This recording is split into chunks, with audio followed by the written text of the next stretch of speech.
Hey, what's up everybody? Today we're going to take a few minutes to talk about probably the most controversial topic in all of aviation. At least that's the way it seems to me sometimes. And that is exactly how fast is the Blue Angel Sneak Pass flown. I'm going to tell you exactly how fast it is, what the pilots shoot for when they fly the maneuver, and provide you with a couple pieces of evidence to show you that it's pretty accurate. The first video we're going to check out here as evidence is a sneak pass video I shot from Pensacola Lighthouse. The reason this is a great video, it's a really clear day. The jet is casting a really good shadow on the runway, so you can see certain points where he's crossing on the runway from point A to point B. You can mark those, and we can go over to Google Maps and use the measure distance tool to get a pretty close distance to what he's traveling from A to B. We can use a stopwatch to get the speed or the time that it takes from him to get to A to B, do a little math, and come up with a speed. So let's run this clip real quick and have a look at it. Let's see, go ahead and hit play. Now you're gonna see the lead solo coming in from the left here. After he clears the trees, he's gonna come in a little bit lower, start dipping down right there. And you can see a pretty clear shadow on the runway. Then he's gonna exit right, and we're gonna let this roll for the opposing solo that came flying right by my ear, right there. That's so awesome. But anyways, let's open this up in our video editor. So what I want y'all to look at in this clip, we're going to zoom in a little bit here. So what we're going to pay attention to is this is going to be our point A. Now, if you look at the shadow of the jet, we're going to back it up. It's right on this little corner of a piece of grass, right where the first taxiway comes on to runway 7 right. We're going to move it up to point B. Let's go forward, forward, forward. Which is right in front of my face, dead in the center of another one of these taxiways. So now we can open up Google Maps, and you see I've already measured the distance right here. Let's see. So as you see, the sneak pass came in, and this is the corner of that first little piece of grass where the taxiway meets. And then it comes up here and is right in the middle of this taxiway here. And that's the lighthouse is right here. That's a direct shot. And that comes out to 3,557.36 feet. Now, if we come up to our editor, got a little stopwatch we can turn on. Let's see, which is right here, and we're going to let this play.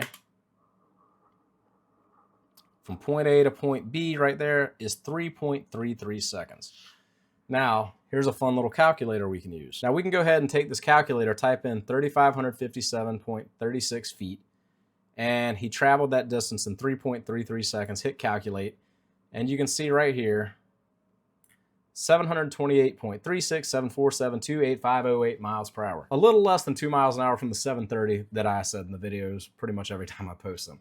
So now let's go to clip 2. All right, so the second video we're going to use today as evidence is using audio waveforms, and this is going to show you that the jet is indeed really close to being at the speed of sound, which they are roughly about 30 miles an hour away from breaking the sound barrier. They never break it, but they get within 30 miles an hour. Let's run this clip. Now, in the beginning of this video, you'll hear jet noise, which sometimes people think that's the jet coming at you and you can already hear it, but it's not. It's the diamond that's clearing overhead.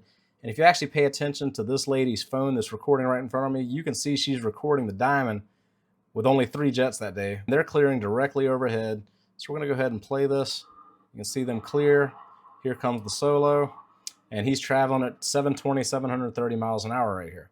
And he's gonna come through, whoosh. He's gone. I know, it looks terribly slow, right? So let's go back and check out the audio of it. If we scroll back to the beginning, you're going to see these audio waveforms down here. And the more sound is hitting my camera, the more these things will peak. So we're going to play this through. You'll see this audio is peaking here as the diamond clears overhead. Then it's going to drop off right here. It's pretty much just ambient noise, ambient noise. Let's scroll a little bit more forward. Now let's let this play, and you'll see that the jet is directly in front of me and the sound has not yet really hit the camera. Let's go forward, forward. Right here, the little whoosh sound of a, transonic jet passing me is starting to hit me, and he's pretty much perpendicular to me at this point. The sound really hits right about here when he's probably a couple hundred yards past where I'm at. If an object is flying towards you and it is at you or a little past you, before you hear it or before the sound hits you, what does that mean? This is really not rocket science. It's not that difficult to see. So let's actually go back and play this in slow motion. Just slow it down to 25%. It'll be a little choppy, but that's okay. Now watch the audio. It's at me, past me, and bam. this is when the audio hits. So just to make this a little bit easier to see and hear, I'm just gonna scrub through the part where the sound hits from the jet. So if we just drag this along, you can clearly see that that whoosh really hits when the jet is clearly past me. Now I'm about 1,000 feet away, so if I was standing right underneath the jet, I would have heard it a little bit quicker, right about the same time the jet got to me, maybe a fraction of a second before. But being a little bit of a distance away, it's a little bit slower. So yes, the jet is clearly past me, or at least perpendicular to me as the sound first starts to get to us. And the main sound, the loud part of the sound, is well after the jet gets to me. But, as the experts say, nowhere near the speed of sound. So yes, this jet is literally traveling between 720, 730 miles an hour. He is right, just teasing supersonic, but not quite there. And they do this at every practice, every air show. They don't come out and fly it at 400 knots, you know, for any reason. Just so you leave here a little smarter today, when the solo pilots are flying this maneuver, their target speed is 0.95 to 0.96 indicated Mach number. They're not looking at miles per hour. They're not looking at knots. It's indicated Mach number. I hope this was somewhat informational. If not, I apologize for wasting your time. Till the next video, y'all have a good one. I'll see you out there.